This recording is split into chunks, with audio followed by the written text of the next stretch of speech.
James Cottrell, who we've spoken about, who you met before on Earth Day on the phone, and that begins at 3:33 Eastern Time in about 10 minutes.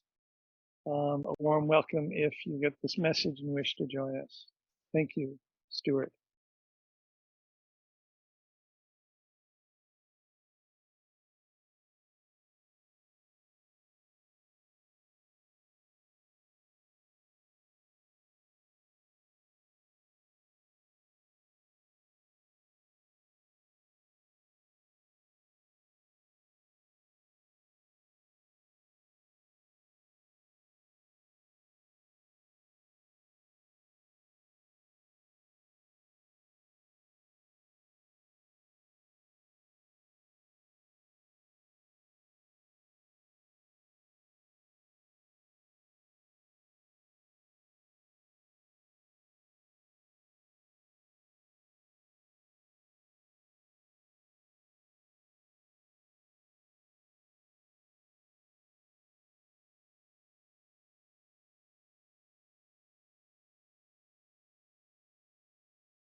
Andrew, I love your acrobatics.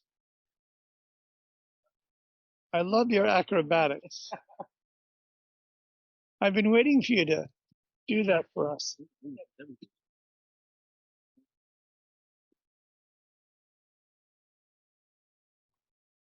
we go. Thank you. Friends, sorry for these interruptions. Andrew just did a cartwheel for us, which was pretty impressive for a 65-year-old gentleman. I'm at least fantastic. How are you?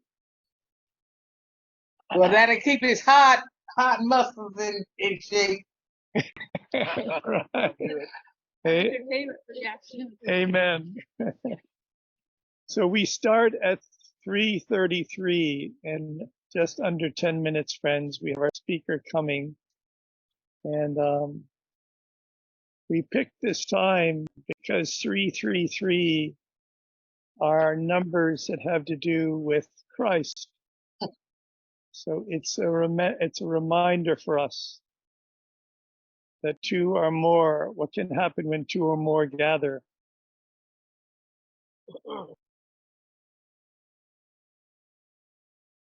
I don't know why she don't put it on paper. In the computer. Come off video.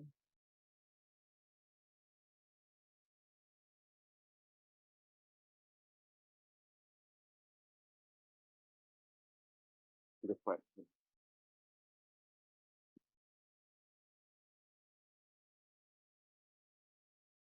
Did you send? Do you have the link, the video link? Gail, do you have the link? Did you send Gail the link so she can let people know?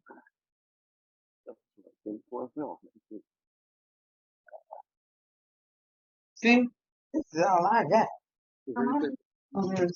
You see everything else around Look at that. Look at that. I got the drop. Andrew, can you give me the shirt? You're sitting on my shirt. That's the laptop password for Zoom. See, All right, now here's the right. I'm here to walk off. Bernice, these are the old contraptions that trap us. Contraptions. Well, you know, as you get older, you deal with the contraption as they come. Right. So you are our senior queen here. I spoke with the General Arnold about our hard nut to crack fellowship and about finally justice being done to and with our Black brothers and sisters who are farmers. He's a very accomplished general, and he's going to help to lead the way. Well, I hope so, because I tell you what, they have stripped me, and I have not got a dime back. Not even your expenses. No, not even the expenses. I was supposed to, and that's really what got me, because in the last year or so, I've spent probably close to $7,000 in expensive with Herschel, and he told me it was going to be refundable, but it hasn't been refunded as of yet. How much was that, Bernice, if I may ask? It's right at $7,000. As I went to, well, maybe over there, because I went to Washington twice, and that was a little over $2,000 each time. Then I went to Kansas City. No, not Kansas City, Wichita. I went Wichita, Kansas. That was I think that was like $1,700 or $1,800. Then I went to Oklahoma. I flew out to Oklahoma for that celebration last year, 1st of June. That's not good. That's not good. It's not cheap. That's not good. Nope, it's not good. Well, we'll talk about that. We'll talk about that with General Arnold.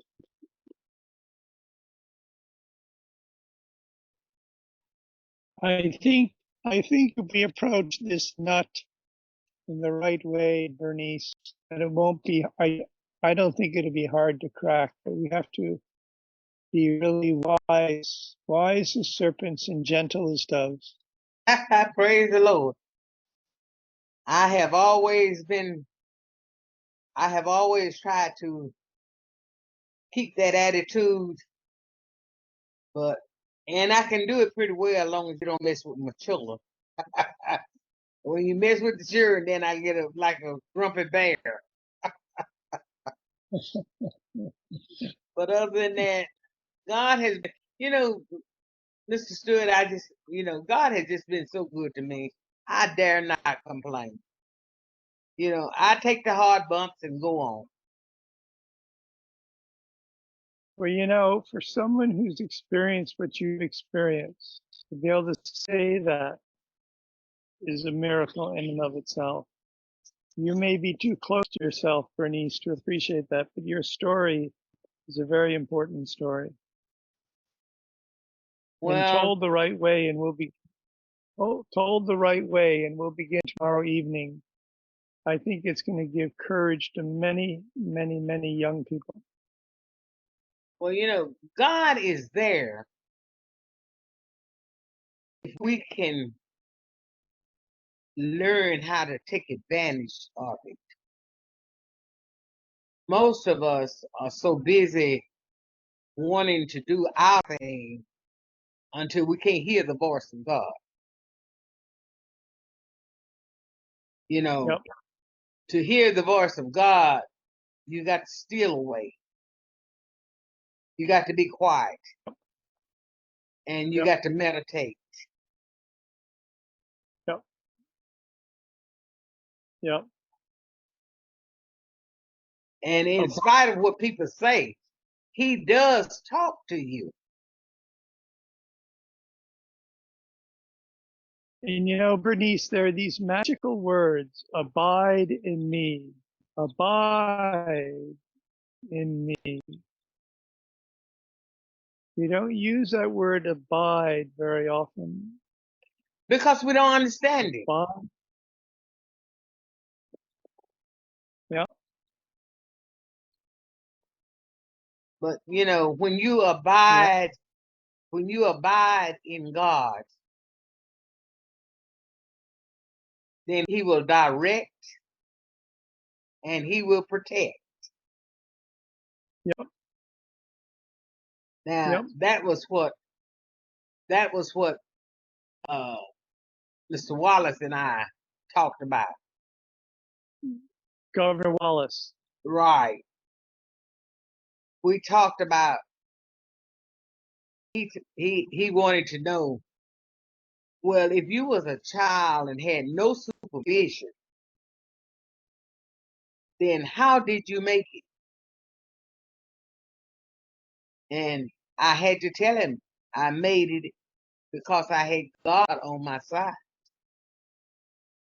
And I trusted His leadership. And I stayed still long enough to get the instruction. And after getting the instruction, I followed those instructions.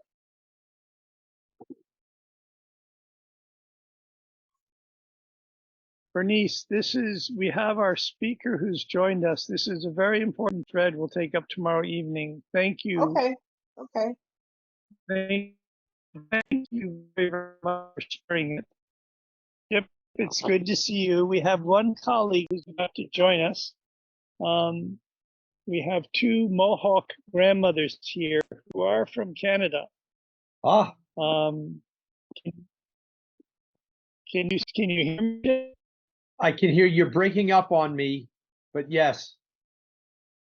Okay, my camera's not working, so I'm gonna go over beside my brother here. They want to turn yours off, so you'll get double Turn off which one? Sorry. your leash. That way you can just have one Right. computer to work with. Okay, so I'm gonna join my colleague. I'm gonna close this down, friends, and I'll be in one moment with my colleague. Just a minute.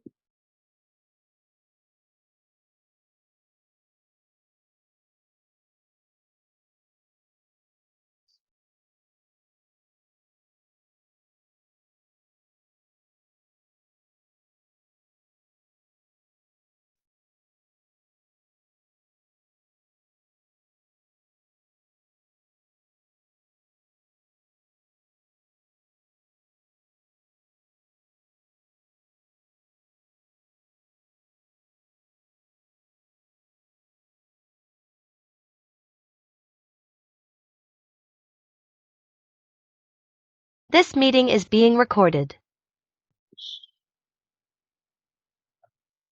There you go. You're live.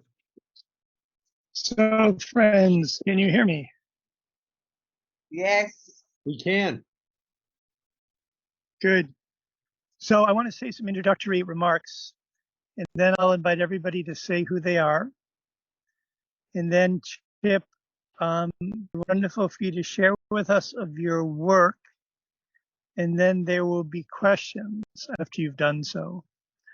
So by way of just setting the scene where we are, as I said to Chip about a half an hour ago, this is the small and aspiring Concord Congress. We use the word Congress because of the Albany Congress of 1754, which invited, whereby Franklin and Jefferson and the delegates to the Albany Congress invited the Iroquois elders, sachems, to counsel on how they could confederate.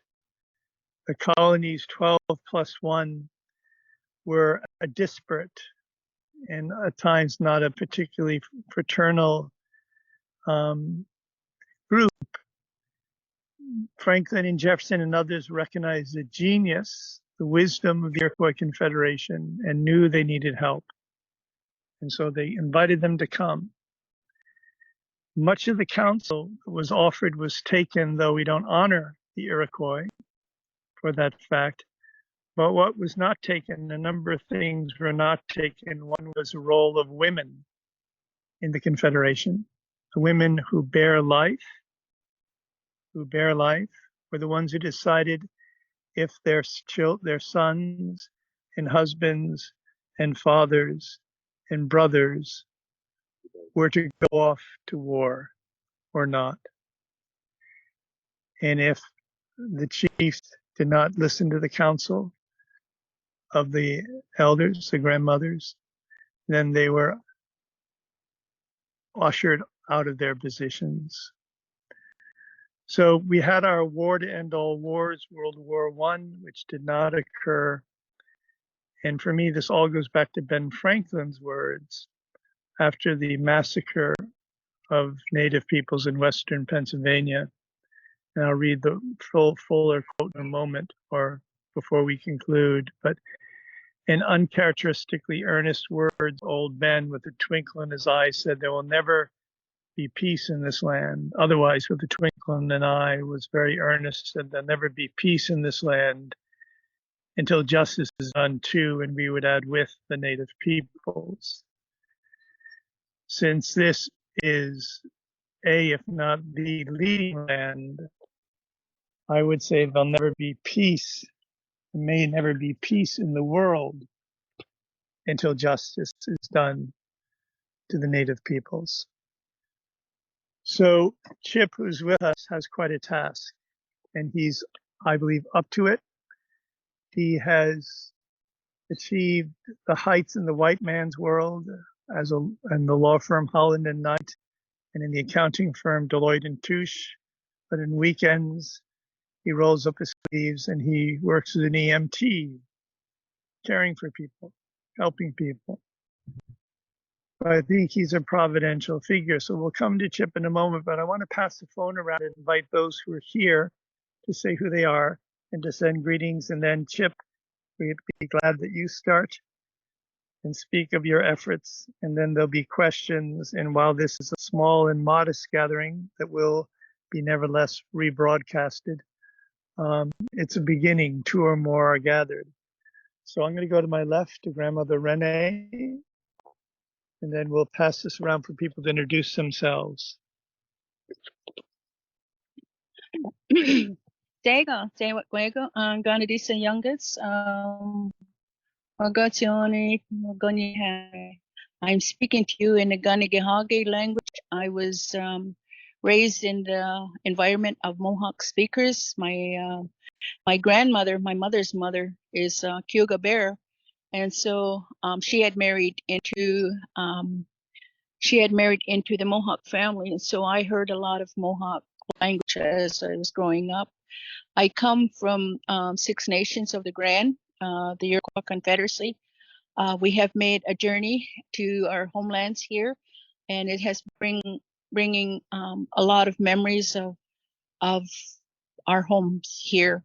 And I'm very grateful to be a part of this gathering today, because it's time that we remember why we're here, and that is for peace. Aho. Thank you, Renee. Andrew. Right around. Okay, well, hello there. This is Andrew Williams Jr., and I greet you and give you land acknowledgement here from the land here in Massachusetts of the Wampanoag peoples. But I greet you also from my travels recently from California, where the Tonga people were, and from Macon, Georgia, my original hometown, where the Ocmulgee, near the Ocmulgee grounds, where the Muskogee Creek Indians were. So I greet you all and thank you for joining us. Sego Sewa Gwego, Kathleen Youngyet. I am, my name is Gail Whitlow. I am from 6 nations of the Grand River Territory, Mohawk Nation, and I'm a member of the Bear Clan. My mother is Mohawk Bear and my father Mohawk Turtle. And, my grandmother was a fluent speaker and really didn't know English until, later in her years.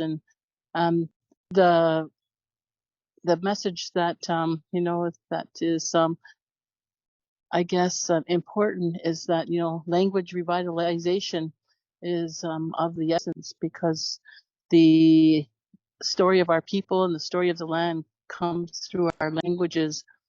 And we also I'm also able to tell you that at Six Nations, where we live outside of Toronto, Ontario, Canada, that we have in our essence, or on our nations, we have 5 different longhouses, but we also have immersion schools, and my children were lucky enough to be part of those programs, and they know their language, and they know their culture, and but there's so many things that are also important. So as an introduction, I'd like to say hello to everyone and welcome. Thank you, Gail. Chip, are you there? I don't see you on the computer.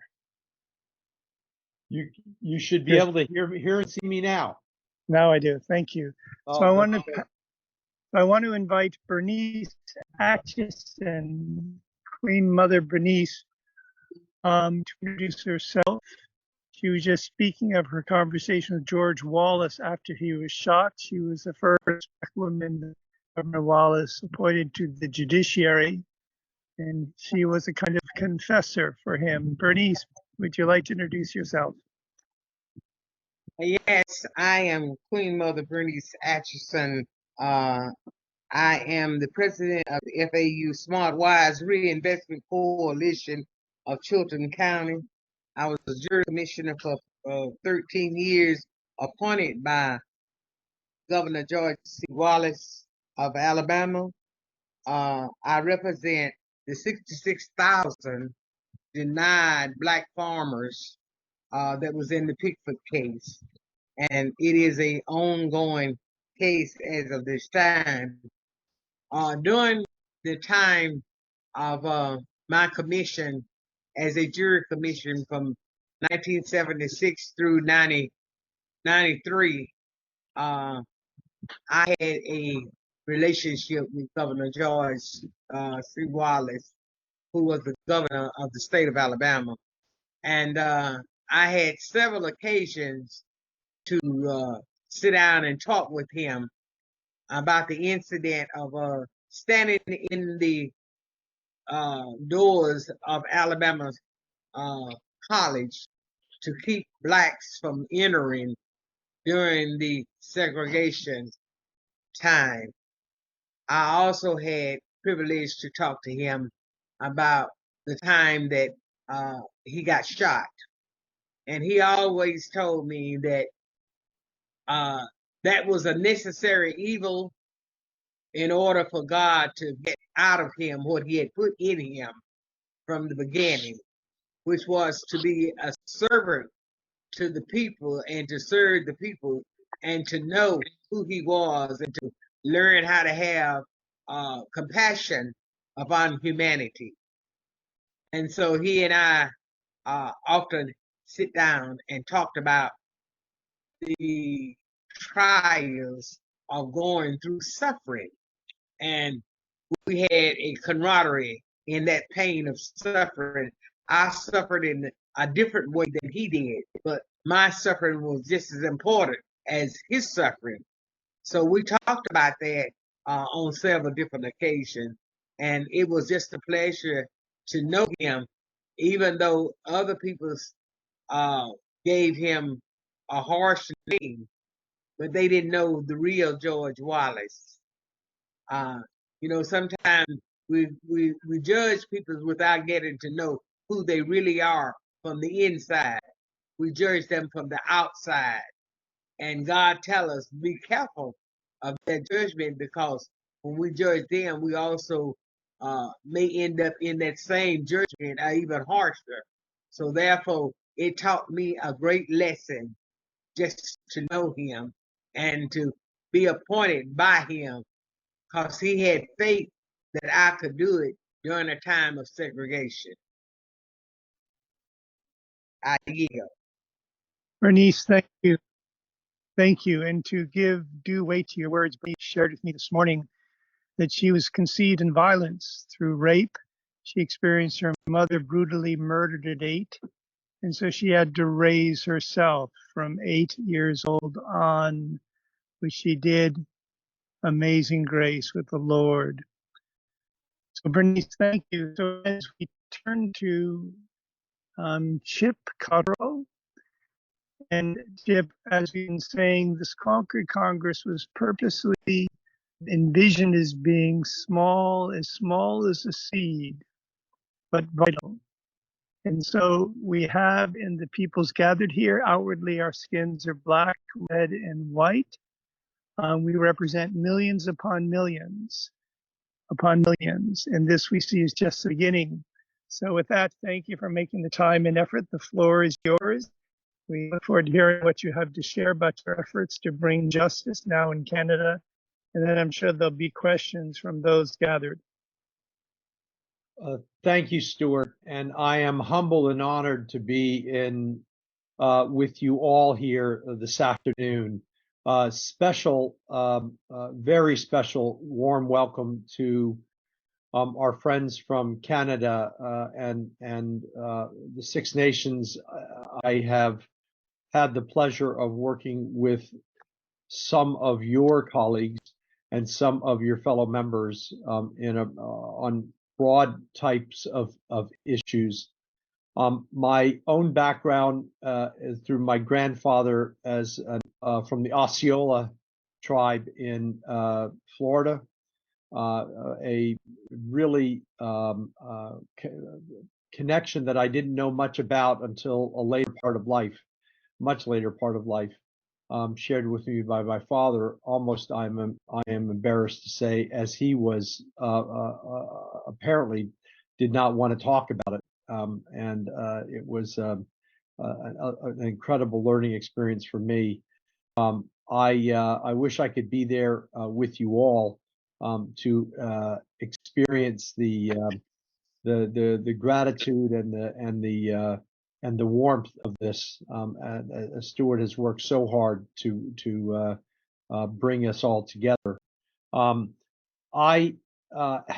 As Stuart said, I have had and continue to have the benefits and blessings of the white man's world, but have always, for my entire life, reached out to try to understand in some small way the challenges that have been faced by the native and right owners and rightful occupiers in the right word. I'm sorry, but the rightful beneficial of the land here in North America. I count Canada as a very dear home. I lived in Alberta and up in the Athabasca for some time in my youth. And my wife is Canadian, my children are Canadian, and I spend time now helping to look at the right ways for the Canadian authorities and government officials to evaluate how to command respect, and as well as the components of beginning of healing as a result of the terrible tragedies evidenced by the Catholic Church to children in Canada. This stemmed from quite a bit of work that I've done over the years on safeguarding and sexual misconduct for humanitarian and development workers around the world, in Africa and in parts of Asia and parts of Latin America, where I have spent hands-on time, many months, understanding the situation, trying to find ways of protecting those that cannot protect themselves. And that is also lent itself to helping support the victims of abuse by priests and other religious across the Catholic Church, across the Jewish faith, across the Baptist faith, across many faiths, and try to make sure that they are focused as part of this as well. By a series of chances about 15 years ago, I was asked to come to the U.S. Department of Interior Bureau of Indian Affairs. And at that time, I was working with Deloitte, as Stuart mentioned. And while I was at Deloitte and in this role, I was asked to take on what appeared to be an almost impossible task. And that was to go back and manage a team that was examining records, handwritten, most of them handwritten records. Those went back to pre-1800, that documented the movement, the relocation of many Native American tribes, and the responsibilities of the U.S. government to live up to their obligations related to mineral and other rights for those displaced from those particular lands. I'm happy to say that this effort continues, not with me there. I started it 15 years ago. I was served over a period of time for 10 years. And it was a very, very challenging and difficult task, but as a result of the records that we found, we were able to provide a roadmap for the stakeholders, including those in many Native American tribes, that to access funding incrementally as part of this. And that has just started. This is going to continue to be a task for many years, but I am honored and blessed to have been part of that. I have also been engaged through Stuart in looking at ways of providing educational and cultural support for various tribes all over the world.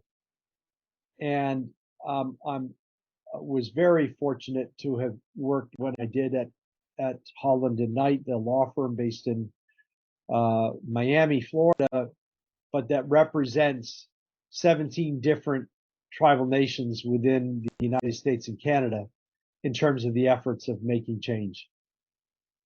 I'm honored to be here with you today, humbled to be able to speak with you, and will turn it back over to Stuart to see if he has any questions or if there's others that would like to comment or have questions. Thank you. Thanks. I want to pass this to my left. Just one minute. Excuse us for dealing with the technical matters here.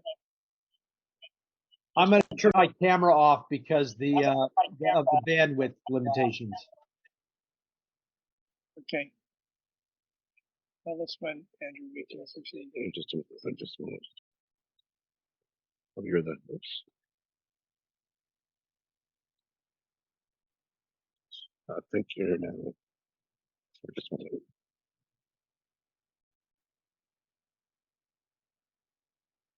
Thank you for your patience, friends.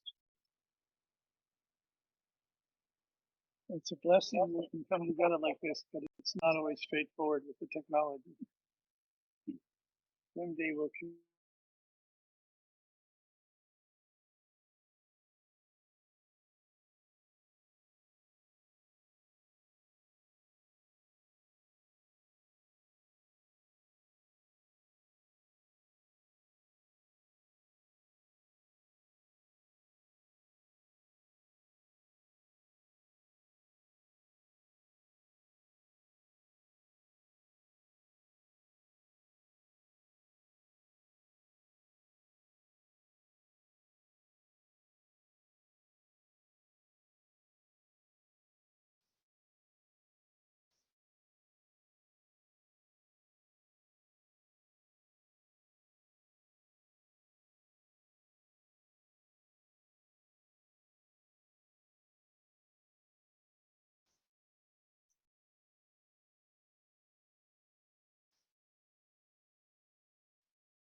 We're back. Well, hello again. Now, where was I? Yeah. And friends, if we slip away, we'll be back. It's just technical difficulties. We will be back. Don't give up the faith. So Gil, you're saying that you have plenty of experience living on the reservation. Yeah, I know that.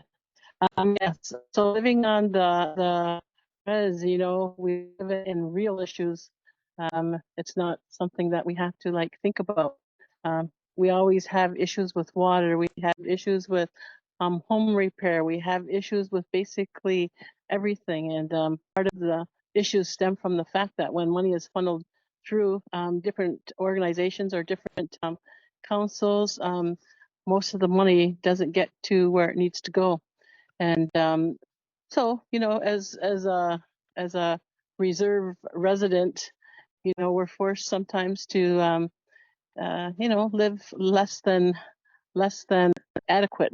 And myself, I'm kind of lucky. I paid my home off and everything, but I'm talking about a lot of our peoples who are unable to sustain themselves. And it's kind of like important that when we talk about money, what is our I guess our how do we know that the money is going to get where it has? And it's not always about money. So infrastructure, like I know that I'll give you an example. Our reserve has vested interest in solar panels, and so our solar panels, the investment from that can operate the whole country, and I'm not saying a city, but the whole country of Germany. Yet everyone is required to pay their hydro, and if you don't pay your hydro, it don't get shut off. So when you look at that, go, well, don't you think that when we have we're generating all that money back into the system, that at least some of that money could go to help those that are in need? I mean that's just one simple thing. There's there's a water issue where I live. I'm not going to be able to get on the water system for quite a while because we have a brand new plant. Not sure how well it is. I mean, we still don't trust the water when we drink it. It comes from, a contaminated source, and then they have to use chemicals to make it look clean. Doesn't smell clean, but it looks clean. But either way, that's not an option for me. I have to buy truckloads of water in order to operate, my home. I mean, those are just simple things. And so when we look at what does that mean and how did we get to be in that position, there's certainly an awful lot of, talk out there about that. So when we're looking at how do we make it right, one of the things that need to come back strongly is our immersion schools. Our immersion schools, like I had mentioned, are the basis for our culture, basis for our ceremonies, and it's really great that we have our schools. But even so, in the structures, one of our immersion schools has been trying to fundraise for let me see, how old are my kids? 25 years, 30 years to have their own school. And because they don't have their own school, they have to rent sometimes inadequate facilities in order to host their school. And while many other projects, the school doesn't get funded, as an example. So I mean, there are so many issues, and that's just from my res and our res. There are so many other issues with all of the others. So how do you look at all of these issues? And I'm sure that you talk to our leaders and those that handle some of those dollars. So how do we get past that? And that's always been a question I've had. How can it be a fair system so that those who really, I guess, really would benefit from some type of structure that provides, I guess, a better economy for us? How does that happen? This is a big question. Let's pause there. And Chip, can you speak to this, and then we'll continue around the circle.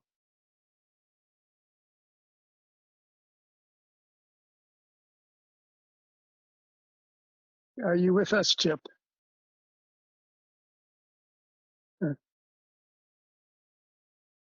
Can you hear us, Chip?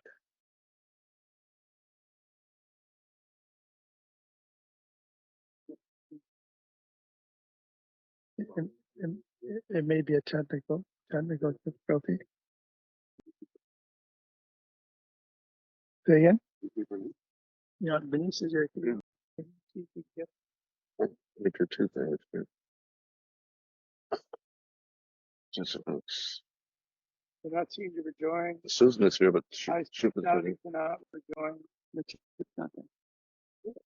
Susan's here, but you cannot rejoin. It's the same link. Speak that and cannot rejoin. I just stayed on, Andrew, and it came back no problem. Yeah. I don't know what to tell him. Try to ask him to try to come back on. Chip, Yeah. I'm sorry, we don't know what happened, but let's just accept the fact that that's technology. We're going to give the phone back to Gail, and let's hold these together so that those that are on can hear. Recording in progress.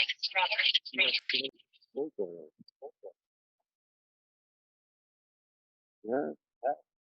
So we just need one of these two that really work. Okay.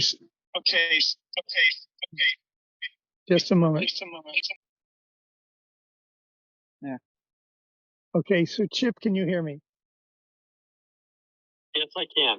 Okay, and friends, can you hear me as well? Bernice, can you hear me?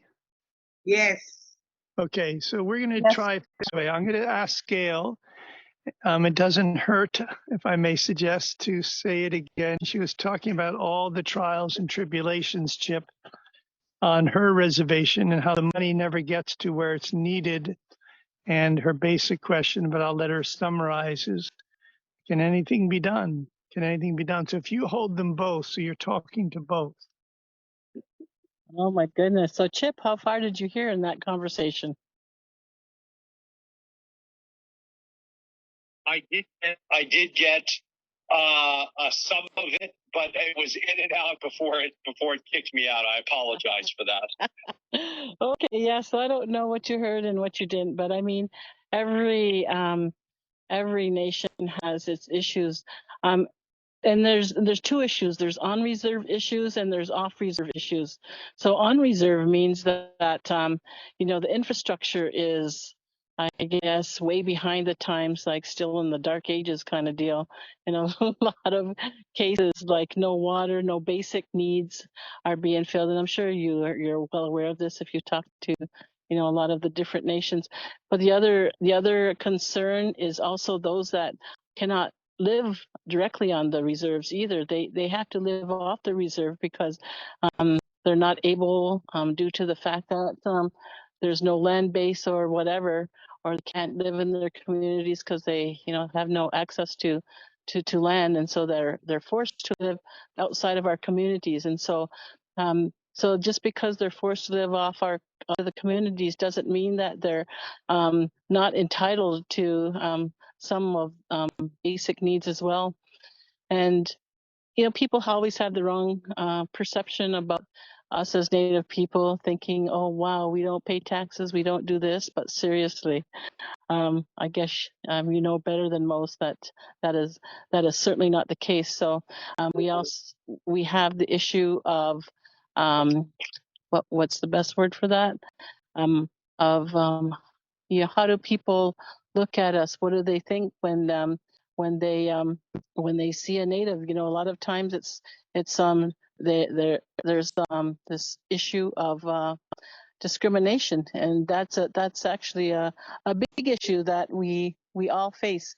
And the best we can do is to do our best and to bring out the light and to be the sunshine and to hope for the best and to understand that it's up to us to make sure that we have those dedicated to the advancement of our people, and not just our people. I'm talking about all people, but specifically with your funding strategy, it would be those that have been neglected of their own funding. So, of course, you know that our lands were not given away. We did not leave freely. We were forced off of our lands. And so that's a whole different issue that we need to look at. So because we're forced away from our territories, and today I'm here at this beautiful place, but our ancestors were not allowed to live here. And that's a sad thing. But it's in the past. So what do we do now? We move forward and we look for a way to all the issues that need to be addressed with, I guess, the feeling of abandonment.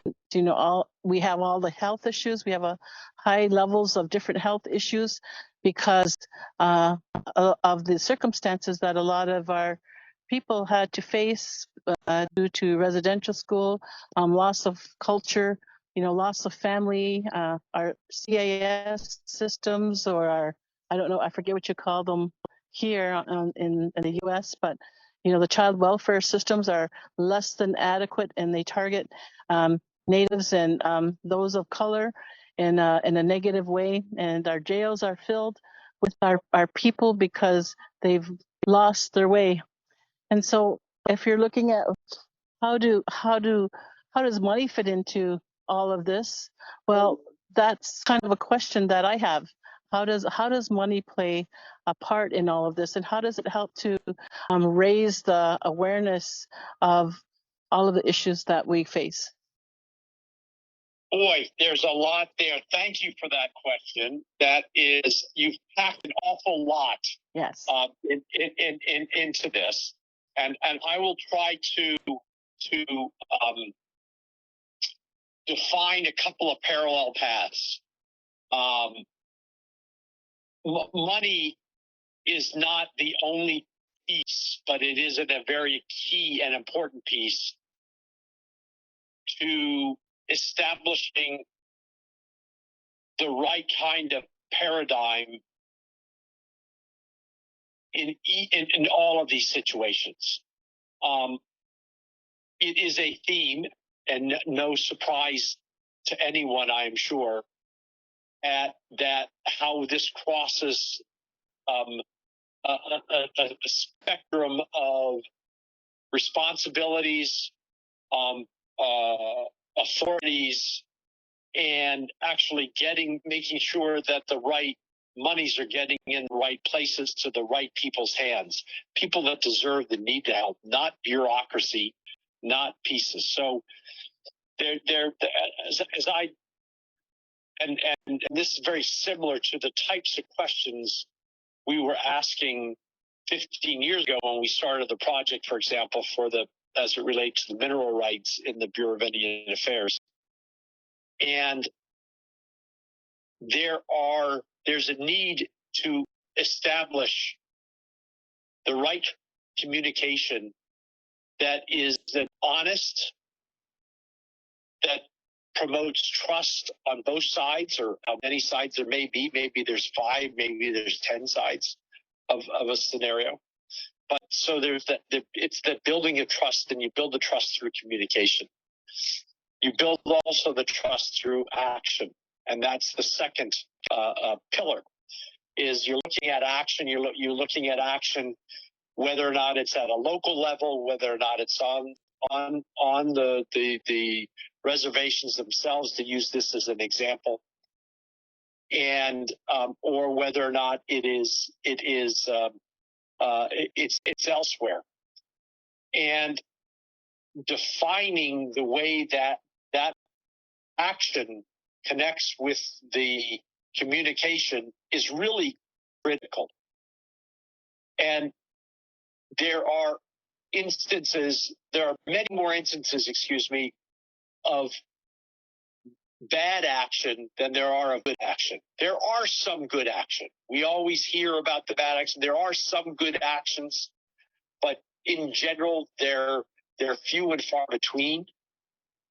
Despite, I think, people's good intention, and many people's good intention, for one reason or another, they're unable, either because of the financial side of this, which is the third pillar, and the communication side, and all of these pieces are really taken in a different context depending on who is looking at this. And I can be as indignant as I want to be as a third party that is essentially not one of the aggrieved, not one of the stakeholders, other than for the fact that I feel strongly that my brothers and sisters in humankind are not being treated well. And finding the right way of leveraging that for the benefit of what I'll call the fourth pillar, which is the accountable responsibility, is this is that I've talked about a common thread amongst all of them. But the reality is that if you look at people's intentions, and when they don't act or react or be promotive or be forward thinking, there needs to be consequences. And unfortunately, those consequences are rarely, if ever, relates to the significant impact that not following one of these pillars has. The collective action where I have seen movement, and this is directly related in two instances, one in Canada and the other related to the mineral rights allocations in the U.S. by the Bureau of Indian Affairs. It was the collective action of the stakeholders and the individuals that were impacted by this was the single most important approach and the single most important driver amongst those four pillars that I defined to get things done and to do it effectively, efficiently, and as meaningfully as possible. There's never going to be enough money. I can tell you that right now. I don't care what happens. I am not a negative person. I am positive outlook. I positive believe I get things done. I'm a doer, but there will never be enough money to satisfy all of the needs at this time. Or at least I'll put it, I shouldn't say never. Let's use the word in my lifetime. I don't think there will be. Maybe there's a hope at some point that there will be. But there needs to be as much of a will, and that will needs to be communicated as part of this, and then that hold people held accountable for it. And when you can hold people accountable for it, then I think you stand a better chance of getting things done that will make a difference. I'll get off my high, my soapbox here, because this is a topic that I could probably talk on for 2 or 3 hours. Yeah. But I'm going to stop there and turn it back to you. Okay, I just have one comment to make first. Money does not solve all of the issues. We have reserves who have so much money that they don't know what to do with it, and when they give it to their members, a lot of the members don't know how to handle it right, and so the community goes deeper into addiction and deeper into violence, and so we know that money isn't necessarily the answer. And we do know, though, that land base is important, because we need to preserve our lands and we need to make sure that our children have a future. And I think the land is it speaks to us, and we have to understand, that hey, the land that we live on is living and alive, and we have to look at ways to create a land base, a healthy land base for the programs and services, that that are needed. Yes, but I agree with you that money isn't the only thing that's needed. There's many things, and I would venture to say that I'm only touching on, in my 4 pillars, on maybe 50% of what's needed. I'm just from where I sit, and the views is that there needs to be education. And you're right. When there is this kind of money, it is not used well. There needs to be an education about the process, education about the individual responsibilities as well. But that is very well pointed and very well made, point well made, and accepted. Chip, thank you. Before I pass it to Grandmother Renee for any thoughts she may have, can you give instances in your mind of the most successful initiatives you've taken in terms of outcomes? I trust there have been a number in all the time you've contributed, you've donated to these matters. Can you give some examples of where you had outcomes that you're glad about? And then I'll pass it to Grandmother Renee. And I want to stay with the women to begin with. So we have 2 Native American grandmothers, and then we have Queen Bernice, who can offer us some perspectives on the situation of Black farmers in particular. So can you give some examples, Chip, of what have been the most positive outcomes? And then I'll pass the phone to Grandmother Renee.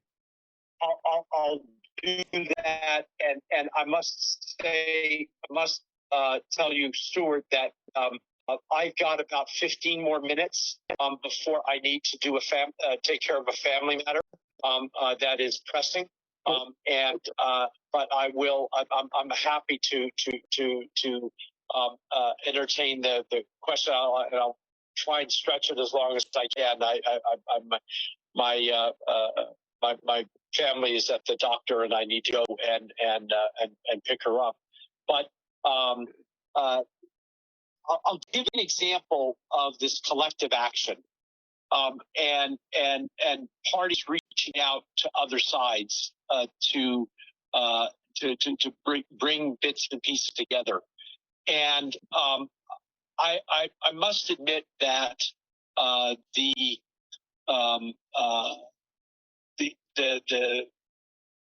bridging the gaps of the issues around the pandemic and healthcare and I'm only closely familiar with some of the Native American tribes in the far west as it relates to this area, but there were some very specific needs, and I worked with the local elected tribal leaders in the Colorado River Indian tribe, and it was a bringing the right people around the table and listening to both the naysayers and the positives, and effectively taking an arbitration approach to the differences between the ways that they wanted things to be addressed and handled. And by that, I mean, I physically sat down at a table on a number of occasions, must be at least over 10 different occasions, when there were literally arguments over how to deal with pandemic, how to deal with diabetic crises that is rampant in the U.S. Amongst your brethren, and how monies are allocated to that, as well as, importantly, incremental resources such as doctors and nurse practitioners and other medical professionals to make sure that they're getting the best care that's possible in these circumstances. We worked, and by implementing a collective approach and making individuals accountable for this as part of the process, we decreased the incidence of serious infections from the pandemic, and it was long before it started to tail off. It was while it was still going up, but because of this, we decreased them by 50%. The implications for the diabetics was really key, and that's what originally brought us to the table, because as many of you may know, diabetic, which I am one, type 2 diabetic, we were and we are continue to be much more impacted by COVID and coming down with the various strains of COVID. That's one example. Another example had to do with resolving disputes, and to one of our participants' comments just a minute ago about how many about incarceration and about so many of members are behind bars and or incarcerated in one form or another. And this collective action was brought together: the federal, the local, the regional, the family members, other constituencies. And I was really fortunate and quite blessed to have been in the room when agreement was reached to essentially have 80% of the incarcerated individuals in a particular region of the United States be released from their the incarceration, because it was recognized that the type of intervention that was necessary was unable to be obtained in that scenario. And they all agreed that that was a really unique thought, and that was really had a lot of pushback, even pushback from the local community. So we don't want these guys back out in the streets. One thing led to another. So I hope this makes sense. But Beautiful. those that may come right to mind. Beautiful. So you only have about 10 minutes for your family matters. I want to pass the phone to Grandma Renee, and then at the very least for Bernice to give you the picture of what she's been dealing with for you to move in your heart at the end. And then perhaps you've always been readily available amidst your busy schedule. Perhaps we can then have the rest of the conversation. But in the time that's left, I want to give the phone to Grandmother Renee for any thoughts or questions she has. Thank you. Hello, Grandmother Renee. Hi, greetings. I'm sorry to hear about your family, and I want to let you know I appreciate what all you have shared with us right now, and it must be pulling you pretty thin. And I really want to know how many backings do you have? You know, one man out there in that line of work speaking on behalf of us, there's very few. And I know there's a lot more numbers that are against handing out money to such a situation as Indigenous people. And because in reality, that's the way it is. They're against handing out money. And when they don't realize the truth of all the history, that all those resources was, as you know, was from the land that was to support us. And I'm just concerned about you. I just wanted to know who had your back. That is so very kind and thoughtful of you to ask that question. I had the benefit and continue to have a benefit of an organization, and specifically was Deloitte, where I was a partner there for many years. And during that time, I had the ability to call on almost any one of 100,000 people to help me. And when I started on the journey to work with the U.S. Bureau of Indian Affairs, I learned how to tell a different story that I didn't really appreciate. I worked very closely with a member of a indigenous tribe in Georgia who was one of my partners. And it wasn't just us, but there were literally hundreds of people on these projects. And it was more than just going to work every day and doing a job. It became a passion. That didn't happen overnight, but it did happen. And I'm proud to say that north of the border in Canada, Deloitte has got an entire group of over 400 people that are engaged in one shape or another in serving indigenous communities, some instances directly, or in other instances with the government. So I don't want to make it seem like I'm doing this all on my own, because I'm not. I apologize if I did have that misimpression. But the most supportive person in my entire life has been my wife along this journey.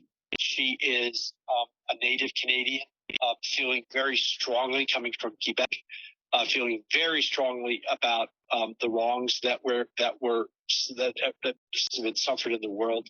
She supported me on this journey and enabled me to do the kinds of things that I've been able to do. Thank you for identifying that and mentioning it. I would like to offer some support too. If you could check out Grandmother's Voices, grandmothersvoices.com. Okay. Grandmothersvoice.com. Grandmothersvoice.com. Thank you. Thank you. So do you have, Chip, can we just invite Bernice to give you a picture of what? Please, I'd be happy to listen to Bernice and to comment. So we have a few more minutes. So Bernice, the floor is yours.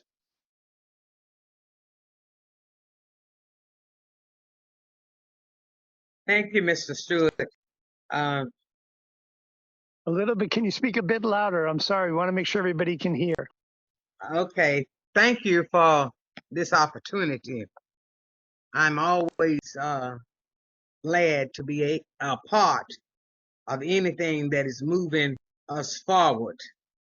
I would like to begin by saying that we are fighting for the land and a heritage to pass as a legacy to our children, our grandchildren, our great-grandchildren to come. And I would like for the other grandmother to understand, yes, because you do pay taxes, you are deserving of the benefits that those taxes bring by paying the salary of those that are over you. Many times we don't get good benefits from those services. My problem is the fact that I was appointed by the district judge of Columbus to represent 66,000 Black farmers who were denied in the Pickford case.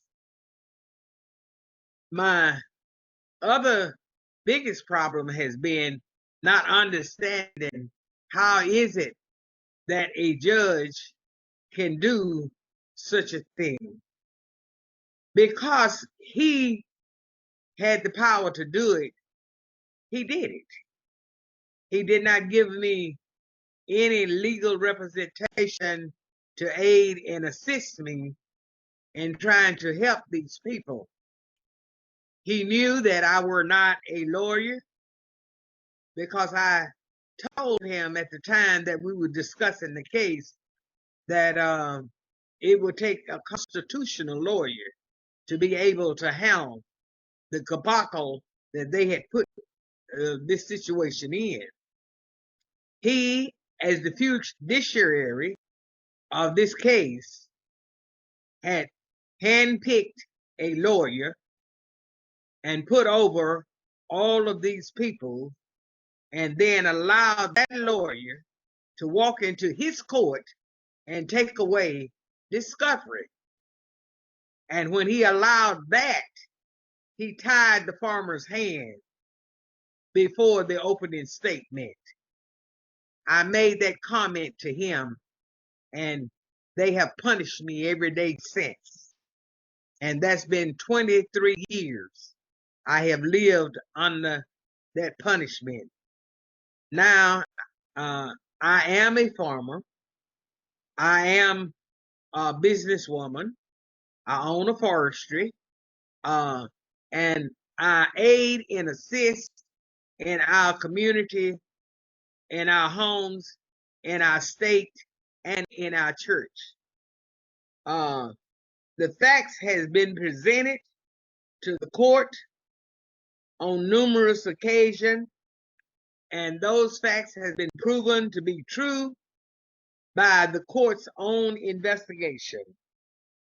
But the courts have turned a deaf ear. They've made the rules, and they've turned around and broke their own rules. They are in contempt of their own court ruling. But there's nothing that we seem to be able to do in order to achieve any justice for us as Black people. I often ask most lawyers, is the Constitution really the Constitution? For me, it is just ink on paper.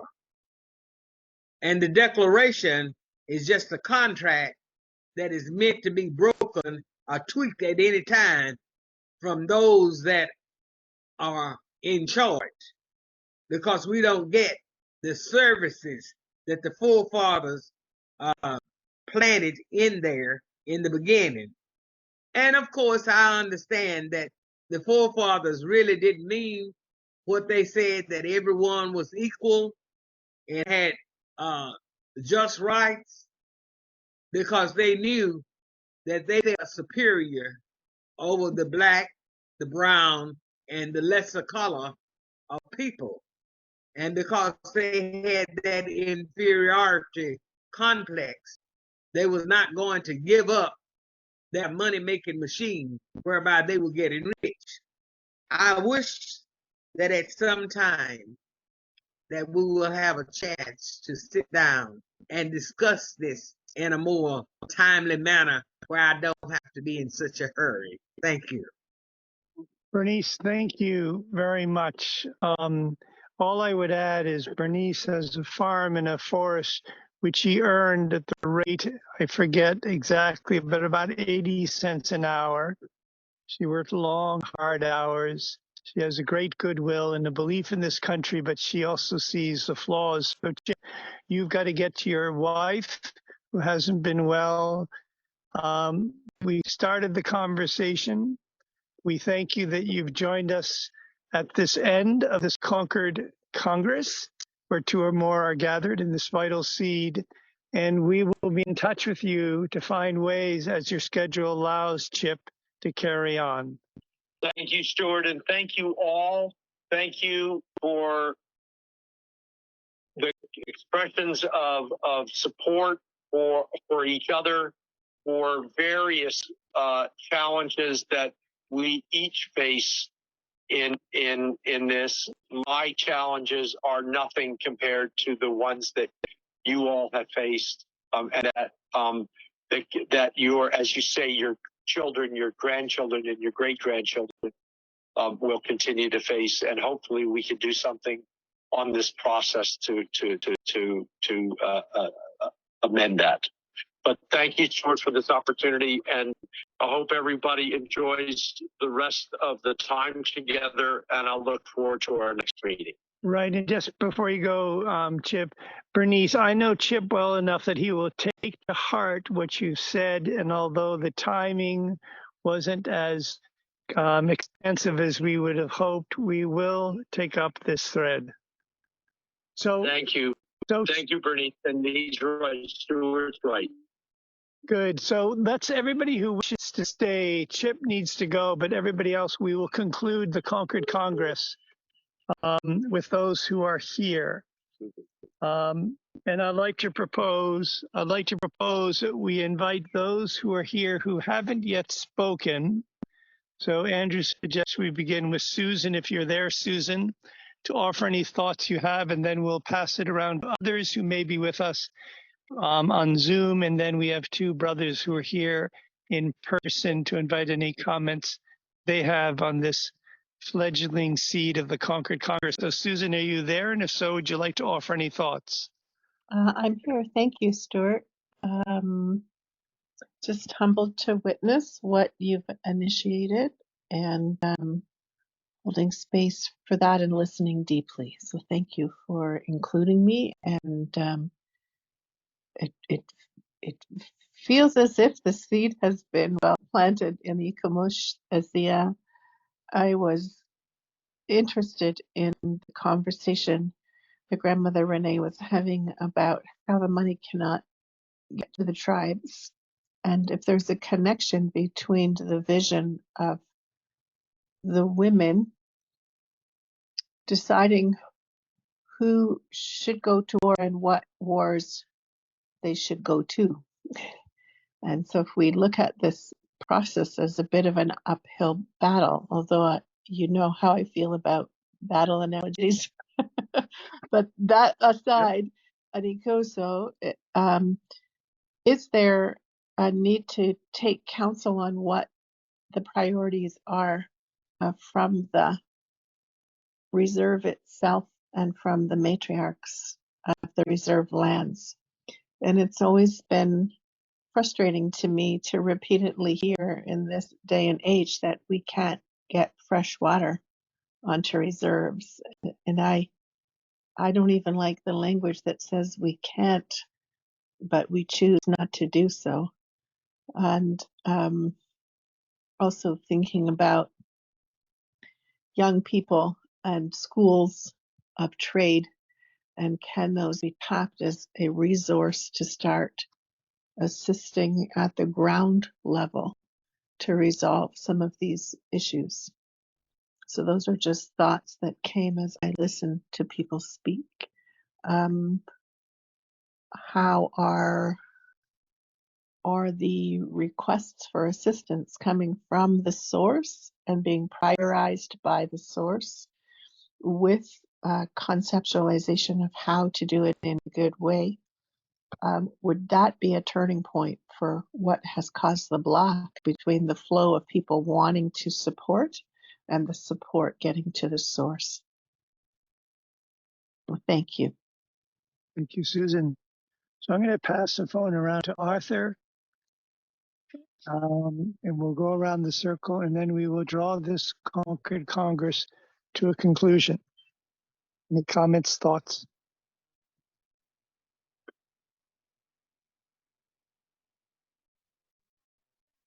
Oh, thank you, and especially thank you for the mothers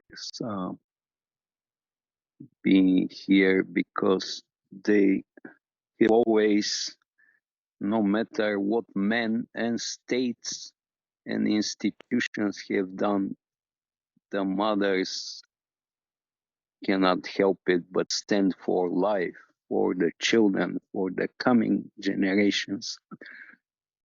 Being an activist, and you might have heard that statement, think globally and act locally. I will go beyond, meditate cosmically as a soul being, one with all beings in this infinite, and then think globally for all beings, and then act locally as much as you can. And remember that no one can be absolutely free in this world as long as there is one other being that is not feeling free. No one can be that happy if there is even one other on this planet that is not happy. And in many ways, it's the same for the health. No one is completely healthy if there's so many people hungry, starving, and not in health. And in that way, I want to say one thing, especially to the people in the United States. I realize that you are only 4.25% of the world population, but the so-called country or businessmen try to control more than 70% of the resources on the planet. With this situation, war has become a global business, and weapons industry. This is exactly what Christ said. You cannot serve two masters, either God or Mammon. Capitalism makes all people sick everywhere. It cannot make people free. It cannot make them healthy or happy. So take your stand locally, think globally, for everyone in this world and on this planet is the neighbor. And you have to love that neighbor no matter how far. And that is the way that we can live as one family of life on one Mother Earth. Thank you. So, comments from your side to conclude, and I'll say something with my grandmother to say something. Okay. Well, thank you so much for joining us. Again, this is Andrew Williams Jr. We're in Concord, Massachusetts. And this is a Concord Congress. I call it a Concord Covenant Congress, just to let you know that, because I believe we're making a covenant amongst ourselves to address this issue. So I do want to thank all of you for joining us. And I'll turn it back over to Stu. So we bring it now to an end. Gail and Grandmother Renee, anything you'd like to do ceremonially? I'm going to offer a song, but I want to put in your hands how we should conclude it with the song. Any thoughts you have? I like your smile. When the song is done, we will take hold of each other because we have become family, and that is a ceremony itself, is just the hugging, the giving each other that support, that we stand together. And that is part of the ceremony that we do when we close, is we go around and hug and give each other that gift of relationship. Oh. So friends, this song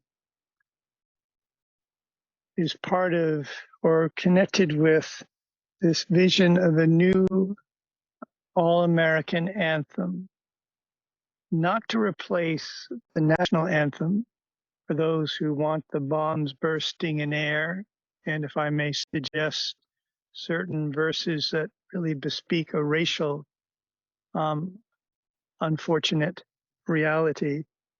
But this would be help to set the tone for a new all-American anthem where verses will be contributed from representatives of the many different ethnic groups and races in this aspiring new world. So we first heard the first notes on Patriots Day, and I want to add a song that won't necessarily be part of the new All-American Anthem, but it's part of this crescendoing concert of concerts, which we'll go into at another time, initiated by the Center for American Studies. So this concluding song was composed by a master with whom I studied ancient Greek at the foot of the Holy Mountain, literally. In German, it's AHIABGA-TV, where I was living and working as a house father with handicapped children. And it was only a year ago, so nearly 40 years later, that I translated AHIABGA-TV means the foot of the Holy Mountain in German. And at the foot of the Holy Mountain, I studied ancient Greek with Carl Friedrich Althoff. He was a child prodigy as a musician when he was young. He then went from art into theology. He was a minister in a Lutheran church in Germany during the Nazi time. He was preaching against Hitler, not violently, but saying, "Wake up, folks, we need to wake up," until a beloved member of his congregation came to him, who was a member of the Nazi secret police, and said, "Please, Herr Althoff, if you don't stop preaching against Hitler, we're going to have to take you away." He said, "Take me away." He ended up in the camps, but there weren't any camps. There were just holes in the ground, mud, rain, with hundreds of others. As Christmas Eve approached, they knew he was a minister. They asked if he would offer a sermon. He said, "If I can give the men something, I'll be glad to." So imagine 300, 400 men out front in holes in the earth, mud and snow and ice. They hadn't eaten for at least a week. He begins his sermon. 10 minutes into it, bread arrives on Christmas Eve, and he stops. And he thinks, wonderful, bread for the men, and no one moves. No one moves, because he was giving them another kind of a bread. When he got out of the camps, he ended up in a city near the Swiss border, and the bombs were falling everywhere. And imagine, friends, if we were at a home and heard a truck crash into a telephone pole, how we would start. Well, imagine how the people were coming out of their bodies as bombs were dropping everywhere. And he gathered them all together, from cleaning ladies to professors in these bombed out buildings, and he recited the prologue to the John Gospel in ancient Greek, line by line, and he had the people repeat after him to keep them in their bodies. So he would call out as the bombs were dropping, "Enashe enho logos," and they would repeat it. And he would take them through, and he kept them in their bodies. He went from art as a child prodigy to religion, and then to science. He wrote a book on the Lord's Prayer out of his mastery of the Lord's Prayer in 34 languages. It's a remarkable work. It shows the universal genius of the Christ impulse. The word Christ comes from Christos in Greek, which means son. It's not a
recorded.